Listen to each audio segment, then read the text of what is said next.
What's up, everybody? Jordan Stewart here from Vover. Thanks so much for tapping into the Vover original show. Just a reminder that if you want to drop your opinions about the episode or respond to the host and guests with your voice, go and download the Vover app wherever you get your apps. Vover, voice over everything. Enjoyed the show. Hello, everybody. Welcome to The Grind with your hosts, Slimzilla and Yeti. What's happening, world? Welcome to the show. Good morning, Yeti. How you doing, sir? Morning. Good Friday to you.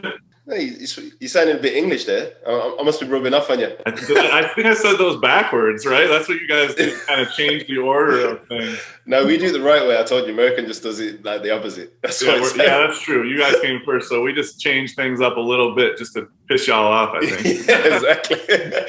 So today I wanted to talk about, we always talk about the good times about playing, but I want to talk or dive deeper into like what you actually miss about when you like actively playing rather than how we are now in the retired life. Yeah. Our old retirees.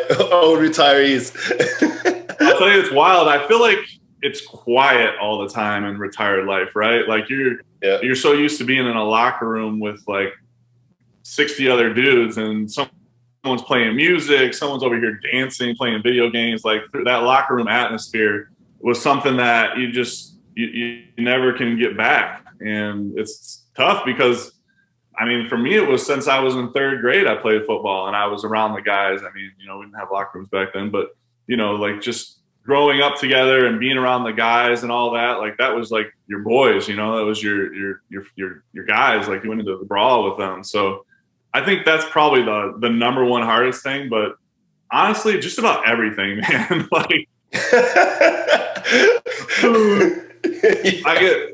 you get to go in and get treatment. Like with this back thing right now, I'm just like, what I would say, walk into the Detroit Lions locker room right now and just say, please work on me, Help me. Exactly. So what do you think? What's your biggest? I think it's kind of the same. And when I speak to people that retired, it's always kind of that one thing where it's like the locker room, like that locker room vibe of like, and even the structure, you know what I mean? It's like, your schedule from Monday to Sunday, you know what I mean? Yeah. And it's that schedule of like, exactly what you're doing. I got to get up at this time. I'm doing this, which like, obviously my wife gets onto me because now she says, I got no structure. Right. But I think in the real world, there's too many choices, right? I know, bro. Tell me about it, bro. I get into trouble about it. Yeah. For me, it's the like that camaraderie of the locker room, and every day is different.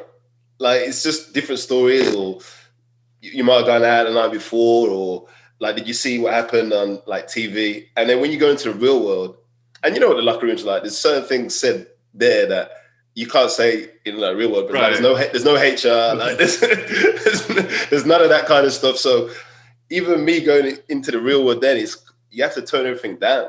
And like, because I'm vocal and I like speaking to people. It's that weird scenario. But I think for me, I miss that camaraderie. And then what I don't miss it, or I'd say that a lot of people don't miss, is the politics side. You know what I mean? Where it's playing, or because it's not like the best one in soccer. It's not like the best 11 play all the time. There's so many underlying factors. You know what I mean? Same thing with football, and like it's kind of sad because it sort of pushes a lot of people to give it up because they're just tired of the politics for how much energy they have to put in. But back to the good things. It's like it was really nice to have that structure, like you said, right? Where everything was the same every day and you kind of knew what you were getting to every day. And for me, I miss being able, just like you were saying, like talk blunt. Like I have to be careful of how I talk around people outside the locker room. Cause like, I don't know. I guess cause everybody felt like brothers, like you could just say stuff and everybody was, cool with you or whatever. And I think we're just a more blunt group in general because we're used to getting coached and you get told like what's wrong with you, what's going on. So I come out into the real world and I pretty much tell the truth about stuff. And they're like, people are insulted, mad at you. Like, you can't tell the truth with these people out here. You turn into Charlie Chaplin and just like stop speaking altogether. Yeah. But I think it's a different deal. I mean, even choosing where to live, right? Like when you were playing for a team, you knew like this is where I got to live. This is what I got to do. It took me forever to even figure out where the heck I want to live, and I'm still undecided. I might be moving this winter. Probably will. Might join you out in California. There you go, bro. Come to Cali, bro. Like it's expensive, but it's worth it. Yeah, I'm gonna be staying in your guest house, so that's all right, right? in the wing. Yeah, exactly. Now, I think, and for me, I think because I still like I said before, I still play soccer, so you get some of that. You get some of the stuff spill over of when you was playing pro, but like say for you, like we mentioned before, you can't play that. So like, what do you do to kind of to try and get that same buzzle to try and recreate that situation? I mean, to be honest, like there's nothing unless I went and did MMA. There's nothing that I really to get that. Logan Paul, where you at, bro? I know this is gonna sound a little weird, but like. There's something like that puts you on a bit of a high of like kicking another man's butt, right? Yeah. And I got to do that in football, and not punching, not like fighting, kicking man's butt, but like say like on punt return when I grab a guy on punt team and he doesn't even get down the field and he's begging me to stop. Like I don't know why I get off on that, but like it's like being really good at something, right? Like I don't know. I feel like I'm good at other things in life, but like I was very good at football and I miss having something in my life that I'm that good at, Yeah.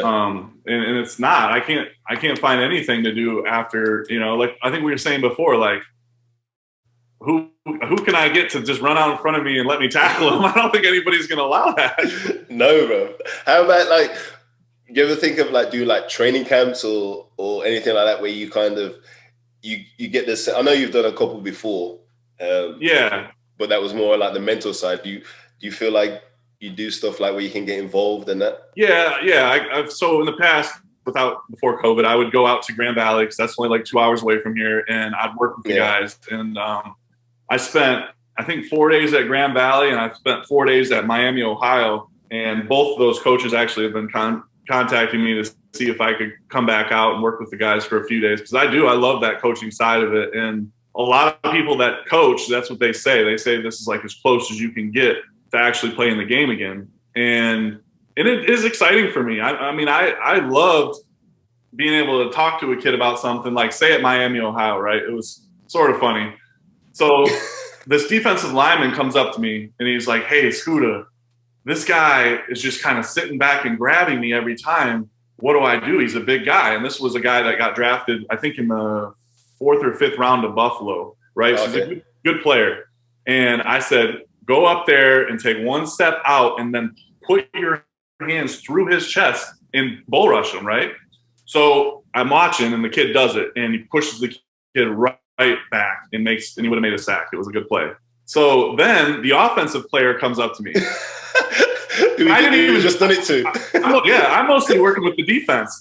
So the offensive player comes up to me and says, "Hey, Skuta, like, what do I do? This guy keeps just putting his head down and running into me." I go, "All right, I got to make this fair." I said, "Okay, next time he does that, when he puts his arms out to try to blow you over, swap him down." So the next time he comes up, I'm watching the next play. He goes to bull rush him, swats his hands down, and the guy falls right in the dirt. And the O lineman's like looking at me all excited and stuff. So, of course, the D lineman comes back to me again, and he's like, "What do I do?" And I'm like, "Well, you got to sometimes throw your hands and go round." So it's sort of, I felt kind of bad about it because I was like, they were kind of getting each other, but they both learned something new. And stuff like that was really just as rewarding for me as me making a play. Just like seeing two young guys, go at it and learn. And I really enjoy helping the coaches that I played for. That's who's at Miami, Ohio now. Yeah. And he's an awesome coach, man. His name's Chuck Martin. We should try to get him on here sometime because he took Miami, Ohio from they were Vover the year before he got there. And in the third, I think it was like the second or third year, they won the MAC. Wow.